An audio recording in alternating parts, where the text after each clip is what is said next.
कर्नाटक में कांग्रेस आखिर क्यों लिंगायत समुदाय पर मेहरबान हुई है? कर्नाटक में लिंगायत समुदाय एक ऐसा समुदाय है जो किसी भी पार्टी का किस्मत बदलने में महत्वपूर्ण भूमिका निभाता है। ऐसे में कांग्रेस इस लिंगायत समुदाय को रिझाने में लगी हुई है। कर्नाटक विधानसभा चुनाव से पहले सभी पार्टियां सियासत की शतरंज की बिसात बिछाने में लगी हुई हैं। बीजेपी अपने दुर्ग को बचाने की कवायद में लगी है और कांग्रेस अपने लिए जीत का ख्वाब संजोए हुए है।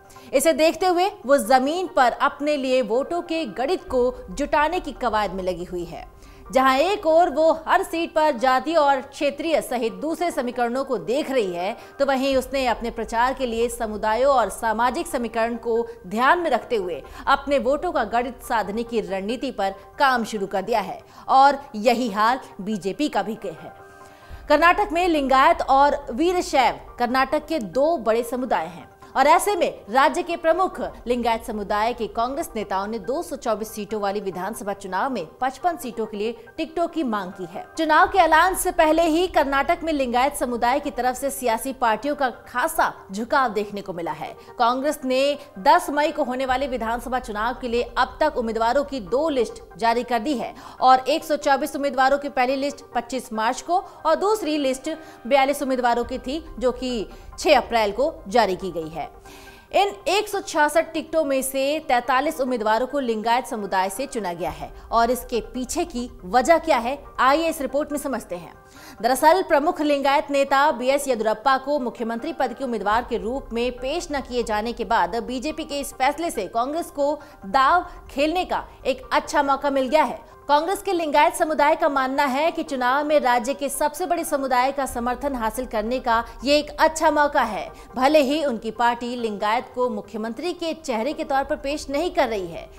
राज्य कांग्रेस के कार्यकारी अध्यक्ष और लिंगायत नेता ईश्वर खंड्रे ने कहा है कि लिंगायत नेताओं ने 1 महीने पहले समुदाय के सदस्यों के लिए अधिक टिकट की मांग उठाई थी, यानी कि 55 टिकट की। कांग्रेस के उम्मीदवारों की पहली लिस्ट 2 लिस्ट में स्पष्ट रूप से संकेत दिया है कि पार्टी इस बार 2018 के मुकाबले लिंगायतों को अधिक टिकट देने के मूड में है।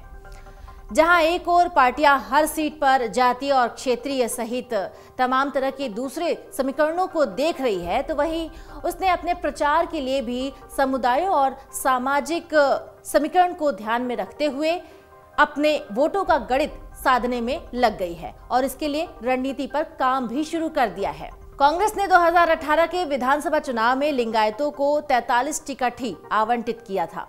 हालांकि बचे हुए उम्मीदवारों की लिस्ट जारी करना अभी भी बाकी है। कुछ सियासी जानकार मानते हैं कि आंकड़ों से पता चलता है कि लिंगायतों में कांग्रेस की गहरी पैठ मानी जाती है। कांग्रेस ने हमेशा बीजेपी को कड़ी टक्कर दी है।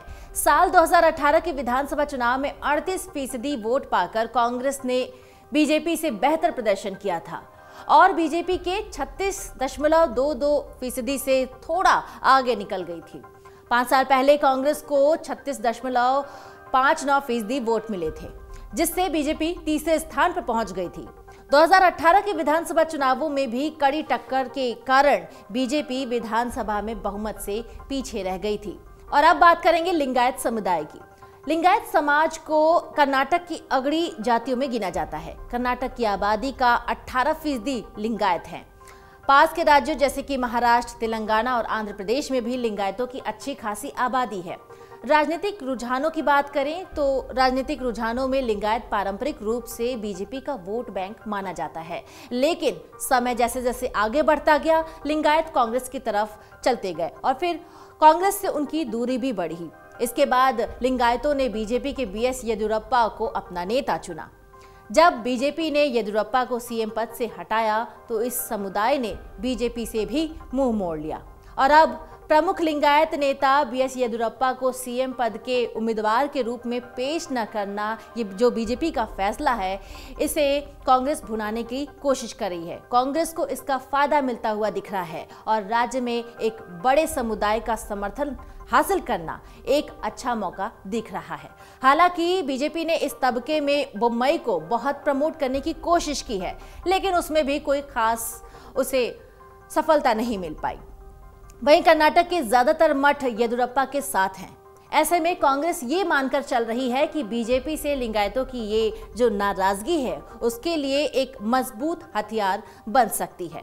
कर्नाटक की राजनीति में लिंगायत समुदाय की अच्छी पकड़ होने के नाते कांग्रेस इसे रिझाने में लगी हुई है और लेकिन अब जो कांग्रेस की मुश्किलें हैं वो बढ़ती हुई दिख रही हैं। क्यों? क्योंकि 224 में से करीब 55 टिकट लिंगायतों के लिए कांग्रेस नेता मांग कर रहे हैं, लेकिन कांग्रेस की दोनों सूची में यानी 166 में से 43 टिकट ही लिंगायतों को मिला है।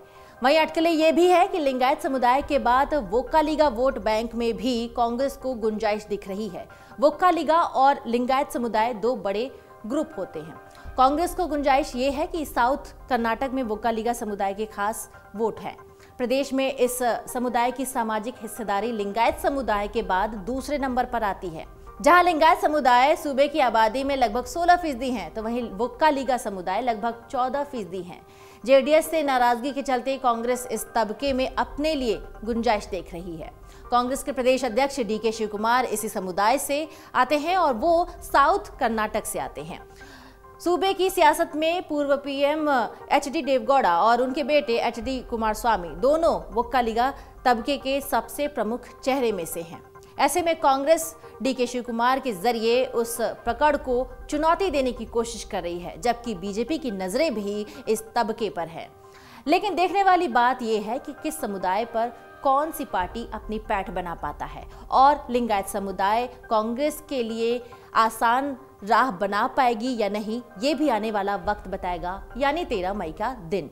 अमर उजाला अब आपके टीवी पर भी। अपने स्मार्ट टीवी पर YouTube पर सर्च करें अमर उजाला, चैनल सब्सक्राइब करें और देखें ताजा खबरें, वो भी HD क्वालिटी में। और हाँ, बेल आइकन दबाना ना भूलें ताकि हर खबर हो आपके घर। अमर उजाला, निष्पक्ष, निर्भीक, निरंतर।